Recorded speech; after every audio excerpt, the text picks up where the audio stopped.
Chapter 3 서사는 움직인다. 인생의 방향을 바꾸는 법. 내 서사의 분기점을 정확히 알고 있다면. 옛날 이야기는 언제 하면 좋을까요? 저는 종종 이불 속이라고 언급합니다. 어둠 속에서 소곤소곤 주고받는 이야기는 상상력을 펼치기에 딱 좋지요. 할머니, 할아버지가 들려주는 옛날 이야기에 귀 기울이다 꿈나라로 빠져드는 손주들은 더없이 정겹습니다. 이부자리에서 빠질 수 없는 것이 무서운 이야기입니다. 혹시 어린 시절 들었던 옛날 이야기 중 정말 무서웠던 것이 있나요? 저한테 진짜로 무서웠던 이야기는 여우 누이였습니다. 여우로 둔갑한 누이 동생이 부모와 형제들을 잡아먹은 뒤 마지막으로 남은 오빠를 잡으려고 달려드는 대목에서 온몸이 오싹했지요. 나이가 들어서 만난 여우 누이는 여전히 무서운 이야기였습니다. 어쩌면 어릴 때 느낀 것보다 더 많이요. 속내를 알고 나면 여러분들도 소름이 끼칠지 모릅니다. 옛날 한 마을에 어떤 부자가 아들 셋을 낳고 살았는데 딸이 없는 것이 한이었다. 여우라도 좋으니 딸을 하나 얻으면 좋겠다는 말을 입에 달고 살았다. 어느 날 여우가 그 말을 듣고는 옳았구나 하고 그 집으로 들어가서 딸로 태어났다. 부자는 세상을 다 얻은 듯이 기뻐하면서 귀여운 딸에게 사랑을 쏟았다. 딸이 자라서 철들 무렵이 됐을 때 집안에 변고가 일어나기 시작했다. 집안 가축들이 밤마다 하나씩 죽어나갔다. 밤사이 간과 내장이 사라지고 없었다. 처음에는 작은 가축으로 시작됐지만 급기야 소들까지 쓰러졌다. 이상하게 생각한 부자는 아들들을 불러서 무엇이 짐승을 해치는지 지켜보게 했다. 먼저 큰아들이 졸음을 참고 지켜보는데 무언가가 스르르 나타나더니 소의 밑구멍에 손을 쑥 집어넣어서 간을 빼냈다. 소는 비명도 못 지른 채 쓰러졌다. 그 일을 한 건 막내딸이었다. 큰아들은 자기가 본 일을 아버지에게 말하지 않고 조느라고 못 봤다고 둘러댔다. 다음날 망을 본 둘째 아들도 마찬가지였다. 그 또한 누이 동생이 잔인한 일을 했다고 말하지 못하고 그냥 넘어갔다. 하지만 막내 아들은 달랐다. 누이가 저지르는 일을 공포에 질려 지켜본 막내 아들은 다음날 아침에 아버지에게 자기가 본 사실을 말했다. 아버지, 범인은 막내였어요. 걔가 살살 걸어오더니 소 밑구멍으로 손을 쑥 집어넣어서 간을 빼내가지고 씹어 먹었어요. 아직도 몸이 덜덜 떨려요. 늘 옆에서 함께 밥을 먹고 놀던 어린 동생이 끔찍한 짓을 하는 걸 보았을 때 오빠는 얼마나 무서웠을까요? 믿기 싫은 일이지만 이제라도 정체를 알아냈으니 그나마 다행입니다. 얼른 조치를 취해야 하는 상황이지요. 그런데 막내 아들이 놀라운 진실을 전했을 때 아버지는 어떻게 했을까요? 수고했다고 격려하고 대책을 취했다고 생각했다면 오산입니다. 아버지의 반응은 다음과 같았어요. 요놈의 자식이 뭐라 카노? 응? 조놈아 자식을 쫓아낸다고? 그거 어떤 딸이라고?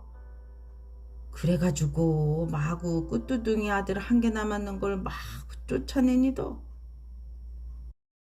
말도 안 되는 소리로 동생을 모함한다는 것. 너 같은 자식은 필요 없다며 집에서 쫓아내는 것. 이것이 부모가 한 일이었습니다. 여우누이 자료가 수십 편이 넘고 자료마다 조금씩 내용이 다르지만 이 부분은 한치도 어긋나지 않습니다. 부모가 아들 말을 곧이곧대로 듣는 경우는 하나도 없어요. 바로 이 장면에 여우누이 또는 여우딸의 비밀을 푸는 열쇠가 숨어 있습니다. 그가 본래부터 여우였던 것이 아니라 부모가 그를 여우로 만든 것입니다. 편애와 과보호라는 잘못된 사랑으로 말이지요.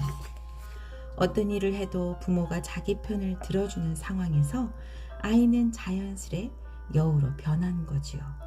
여우짓을 해도 뭐라 안 하니까, 오히려 귀엽다고 칭찬하고 무슨 일이든 해주니까 그렇게 될 수밖에요. 그렇게 어려서부터 몸에 밴 여우짓이 시간이 흐르면서 교활하고 흉악한 공격성으로 발현된 것입니다. 대다수 자료는 여우가 일부러 그 집을 골라서 태어났다고 말하는데, 이는 설화식 어법입니다. 여우가 실제로 사람 자식으로 태어날 수는 없지요. 상징적으로 보면 모든 딸이 여우가 될 가능성을 안고 태어나는 것이고요. 나이가 들어서 만난 여우누이가 어릴 때보다 무서웠던 것은 이런 상황이 너무나 현실적으로 다가왔기 때문입니다. 세상에 저런 자식이 얼마나 많은지요. 많은 부모들이 하나나 둘밖에 없는 자녀들을 금이야 오기야 애지 중지 키웁니다. 간이라도 빼줄 것처럼 말이지요. 옆에서 누가 한마디를 하면 눈을 부라리곤 하지요. 그 결과가 무엇인가 하면 실제로 간을 빼앗기는 일입니다. 집에서 쫓겨난 막내 아들은 오랜 고생 끝에 한 여자를 만나서 함께 살게 됐다. 삶이 안정됐지만 그의 마음속에는 늘 떠나온 집에 대한 궁금증과 걱정이 자리하고 있었다. 어느 날 그가 본가에 가겠다고 하자 아내가 집에 가면 죽는다고 말렸다.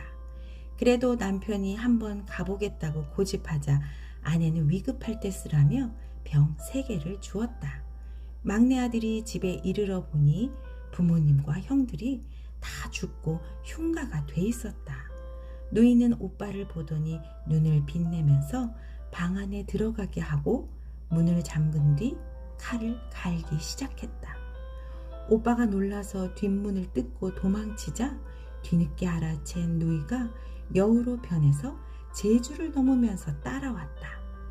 여우한테 붙잡힐 지경이 된 오빠가 파란 병을 던지자 강물이 생겨났다. 강물에서 허우적대던 여우는 다시 무서운 속도로 쫓아왔다. 오빠가 노란 병을 던지자 가시덤불이 생겨났지만 누이는 가시덤불을 헤치고 턱 밑까지 쫓아왔다. 오빠가 마지막으로 빨간 병을 던지자 불이 솟아났다. 누이는 그 불에 타 죽고 말았다. 이야기는 부모와 형들이 죽고 집이 흉가가 돼 있었다고 전합니다. 누가 그렇게 했는지는 물어볼 것도 없습니다. 여우가 된 딸이 부모와 두 오빠의 간을 빼먹고 집안을 망가뜨린 것이지요. 말도 안 되는 일이라 생각할지 모르지만 그렇지 않습니다. 늘 받기만 하면서 자란 자녀는 부모에게 감사하고 보답할 가능성보다 그것을 당연한 권리로 받아들일 가능성이 큽니다. 더 많이 가지거나 통째로 다 가지려 할 수 있지요. 이야기 속의 딸처럼 말입니다. 막내 아들만 누이에게서 벗어난 일과 관련해서는 기존의 고착된 틀에서 벗어난 새로운 관계 형성이 문제 해결의 동력이 되었다고 말하고 싶습니다. 막내 아들이 집에서 쫓겨난 후 결혼한 일이 그것입니다. 부조리한 상황을 묵인하면서 집에 머물렀던 형들이 죽은 것과 대비되지요. 사람은 계속 새로운 관계를 맺으면서 삶을 갱신하고 확장해야 함을 잘 보여줍니다. 여우를 물리친 3개의 병을 준 사람이 아내였다는 것 아주 잘 맞지 않나요? 여우누이에는 몇 가지 중요한 갈림길이 있습니다. 문학치료에서는 이를 서사적 분기점이라고 하지요. 먼저 짐승을 해치는 범인이 동생임을 알았을 때 불편한 진실을 드러낼 것인가 말 것인가가 하나의 갈림길입니다. 어떤 선택을 하느냐에 따라 삶이 완전히 달라지지요. 묵인을 선택한 형들은 죽음을 맞이하고 폭로를 선택한 막내 아들은 살아납니다. 건강하고 행복한 삶을 위해서는 서사의 분기점이 되는 지점을 제대로 알고 올바른 선택을 해야 합니다. 이어서 문제적 주인공인 딸에게 시선을 돌려보지요. 여우로 변해서 짐승을 잡아먹고 부모 형제를 해친 딸은 불에 타 죽습니다. 그가 죽었을 때 사람들이 잘 되었다며 박수를 쳤을 테니 최악의 죽음이라고 할 만합니다. 그렇게 된 책임의 상당 부분이 부모에게 있으니 본인은 억울할 수도 있습니다. 우리 부모님은 나를 왜 이렇게 만든 거야? 진작 부모님이 나를 바로잡아 줬다면. 이는 서사적 분기점을 타인의 몫으로 두는 관점입니다. 나름 고개를 끄덕일 수 있겠지만 저는 이 말에 동의하지 않습니다. 남이 잘못했다고 해서 자기 잘못이 정당화될 수는 없지요. 인간은 누구나 자기 삶의 주체로서 스스로 길을 찾아 나서야 합니다. 막내딸은 필연적으로 괴물이 될 수밖에 없었던 것이 아니에요. 갈림길에서 스스로 잘못된 선택을 한 탓이 큽니다. 그는 어려운 길 대신 늘 쉽고 편한 길을 택합니다. 부모의 힘을 빌리는 시기였지요. 그 결과 막내딸은 여우로 상징되는 갑질의 제왕이 된 것이었습니다. 이런 결과 정말로 엄중하지 않나요? 머물고 싶을 때와 변화해야 할 때. 여기 서사의 분기점 앞에선 또 한 명의 소녀가 있습니다. 여우딸 이상으로 아버지의 사랑을 독차지했던 딸이었지요. 여우누이는 오빠가 셋이었는데 이제 만날 공주는 오빠가 12명입니다. 하지만 오빠들은 없는 셈이나 마찬가지였어요. 그들에게 어떤 일이 있었는지 독일 민담 12오빠로 들어가 봅니다. 옛날에 어떤 왕과 왕비가 12아들과 함께 살고 있었다. 딸을 간절히 원했던 왕은 아들이 태어날 때마다 실망했다. 왕비가 13번째 아이를 임신하자 왕은 기뻐하면서 만약 딸이 태어나면 왕자들을 다 죽이고 온 왕국을 공주에게 주겠노라고 말했다. 아들을 집어넣을 12개의 관까지 만들어 놓았다. 왕비는 불안하고 슬펐다. 그는 막내 아들을 불러서 넌지시 그 일을 알려주었다.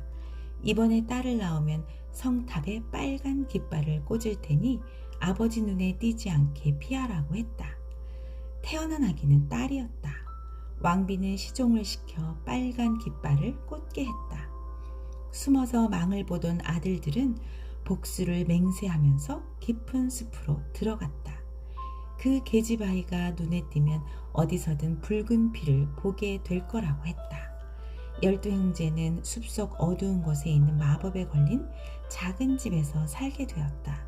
그들은 숲에서 먹을 것을 구하면서 10년을 거기서 살았다. 그 사이 태어난 딸도 많이 자랐다. 아이는 착하고 예뻤으며 이마에 황금별이 박혀 있었다. 부모의 사랑 속에서 살아가는 공주에게는 아무 걱정도 없었다. 이야기 속의 공주는 선택받은 사람입니다. 태어나기도 전에 최고 권력자인 아버지의 사랑을 독차지할 미래가 예정돼 있었지요. 이야기는 아이의 이마에 황금별이 박혀 있었다고 하는데 사랑받는 아이의 상징이자 빛나는 존재감의 은유로 볼 수 있습니다. 이 공주의 곁에는 오빠들이 아예 없습니다. 아버지가 싹 치워놓은 상태지요. 황금별 공주는 그야말로 천상천하 유아 독전이었습니다.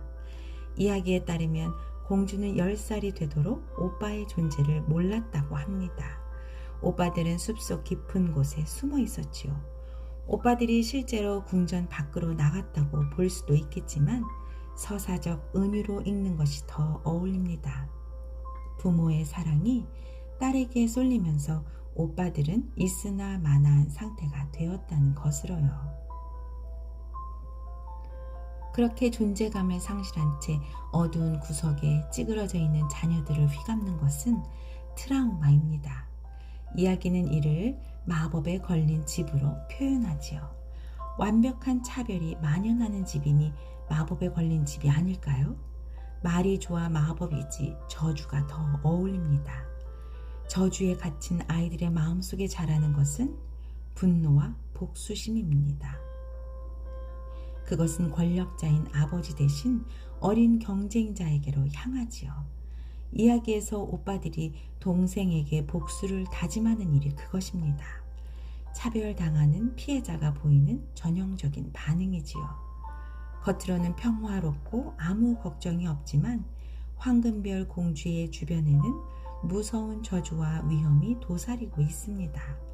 어두운 그림자는 어떻게든 드러나게 돼 있지요. 그 단초를 발견한 것은 공주 자신이었습니다.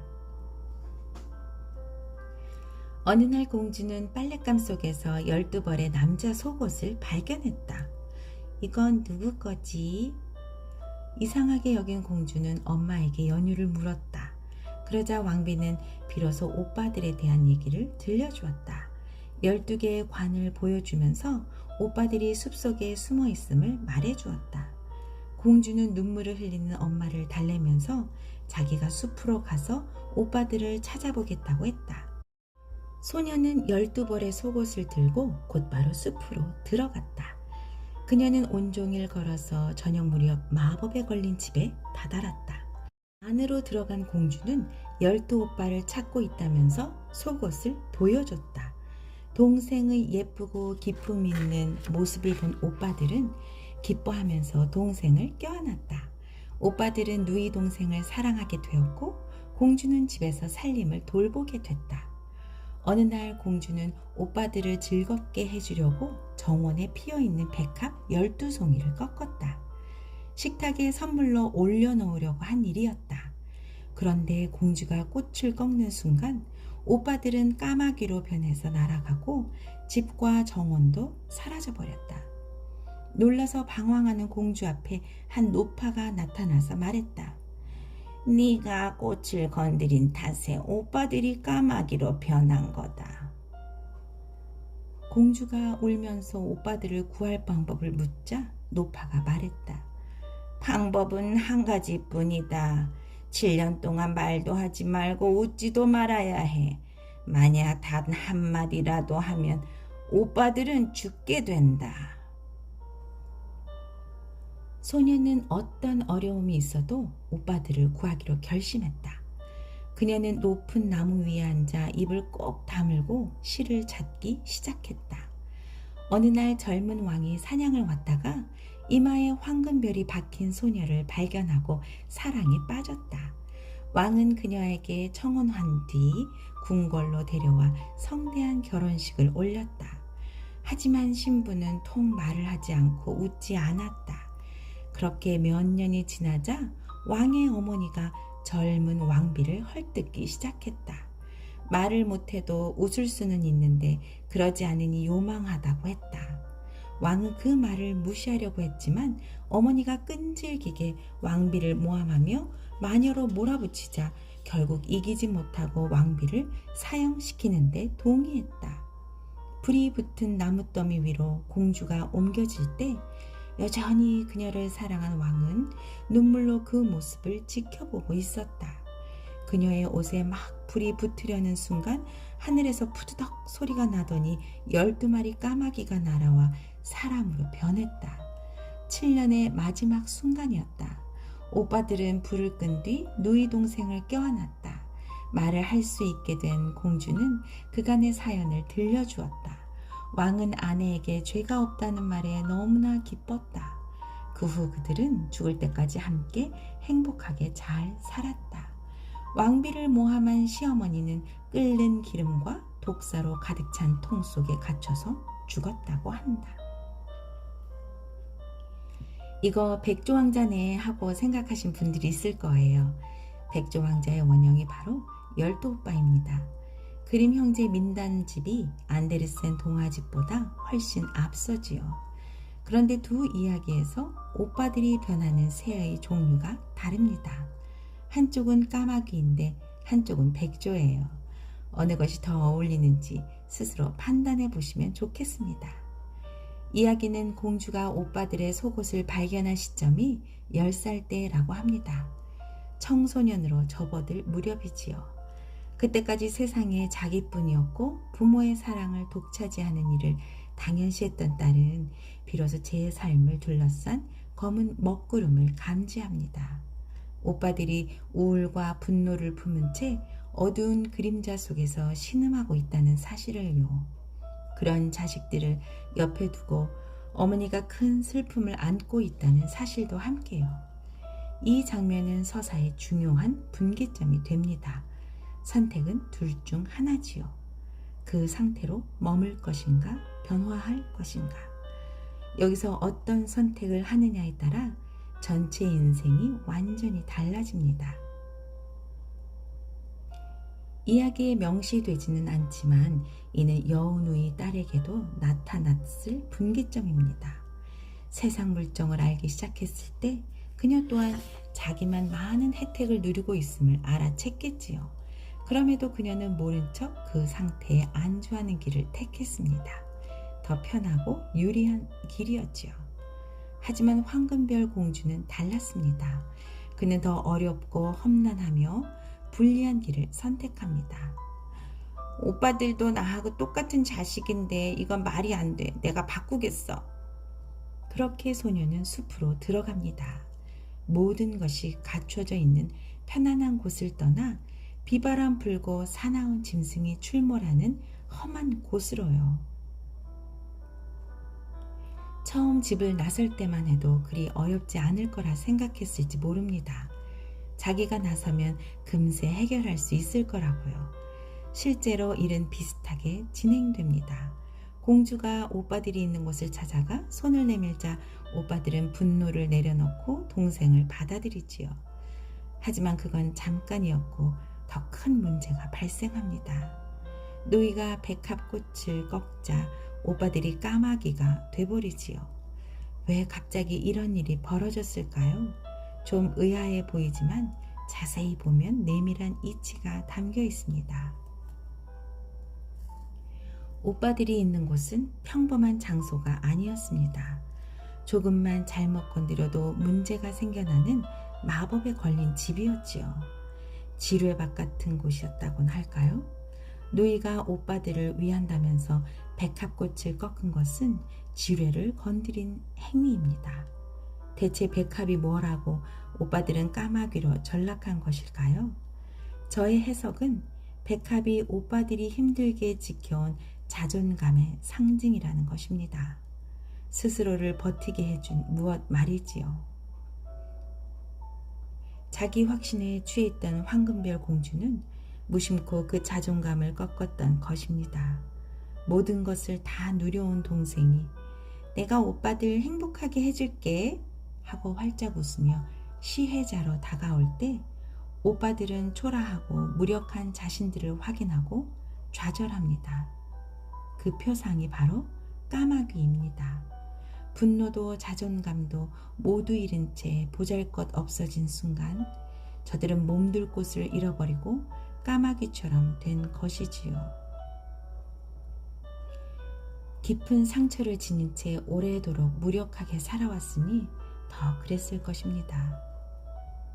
이 대목에서 영화 밀양의 한 장면이 생각납니다. 아들을 유괴해서 죽인 죄인을 용서하려던 주인공이 이미 하나님의 용서를 받았다는 가해자 앞에서 무력하게 무너지는 장면인데 오빠들의 심정이 그와 비슷하지 않았을까요? 진짜 시험은 이제부터입니다. 10년 동안 켜켜이 쌓였던 문제가 검은 저주로 실현되었으니 이걸 해결하는 일이 쉬울 리 없지요. 이야기는 노파의 입을 빌려서 공주에게 오빠들을 사람으로 되돌리려면 7년간 말도 하지 말고 웃지도 말아야 한다고 합니다. 참으로 가혹한 과제예요. 말은 안 하면 된다지만 무심코 나오는 웃음을 어떻게 참으라는 건지. 이 과업은 무엇을 뜻할까요? 헤아림 끝에 제가 찾은 답은 내세우기와 누리기를 중단해야 한다는 것입니다. 상처받은 형제들과 같은 입장이 되기 위해서는 늘 혜택을 누리던 삶과 완전히 선을 그어야 하지요. 그래야 수혜자와 피해자 사이의 심연이 메워질 수 있습니다. 비유하면 공주의 이마에 박힌 황금별이 사라져야 합니다. 그래야 까마귀들도 동생과 같은 위치에서 손을 잡을 수 있지요. 7년이라는 긴 시간이 필요하다는 것은 삶을 바꾸는 일이 얼마나 어려운지 말해줍니다. 오랜 세월 동안 몸에 익숙하게 된 일이니 바꾸는데도 긴 세월이 필요하지요.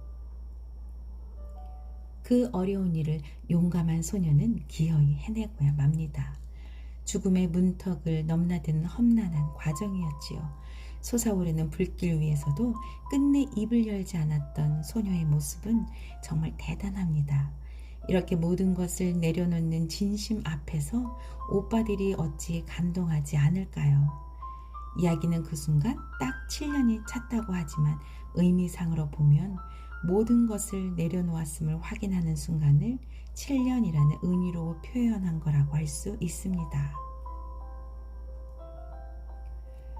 출발점은 여우누이와 다르지 않았던 황금별 공주는 제 의지와 노력으로 삶을 바꿉니다.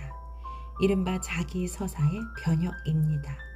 언뜻 보면 무척 힘들고 괴로운 과정으로 여겨지지만 그렇지 않습니다. 궁궐을 나서서 숲으로 향하는 순간부터 공주의 진짜 삶이 시작되었지요. 겉으로는 고행의 시간이었을 7년이란 세월은 사실 얼마나 빛나는 시간인지요. 그녀를 발견한 젊은 왕이 한눈에 반해버린 심정을 이해할 만합니다. 외모가 아니라 존재로서의 빛이 그를 사로잡았겠지요. 부모가 만든 문제를 자식이 감당하고 해결한다는 것. 혜택을 누리던 당사자가 그것을 다 내려놓고 어둠을 빛으로 바꾼다는 것. 가슴이 뭉클할 만큼 아름답습니다. 한 인간의 존재적 결단은 자신뿐 아니라 주변을 바꾸고 나아가 세상을 바꾸지요. 서사의 변화는 이렇게 힘이 셉니다. 그 변화를 이뤄낼 수 있는 존재, 그것이 바로 삶의 주체로서의 인간입니다. 12오빠의 공주에게서 톨스토이의 명작 부활의 주인공 네올리도프를 봅니다. 모든 기득권을 내려놓고 존재를 변화시킨 주인공이지요. 자기와의 하룻밤 불장난 때문에 밑바닥으로 전락한 카츄샤를 되살리고자 네올리도프가 감수한 긴 고행은 7년간 말하지도 웃지도 않는 일과 거의 같은 의미를 지닙니다. 네올리도프는 소설로 되살아난 황금별 공주라 해도 좋을 것입니다. 시공간의 배경과 구체적인 사연은 다르지만 내면의 본질에서 둘은 완전히 통합니다. 동서고금을 관통하는 서사의 원형성이지요. 12오빠는 마지막에 찜찜한 내용을 덧붙이고 있습니다.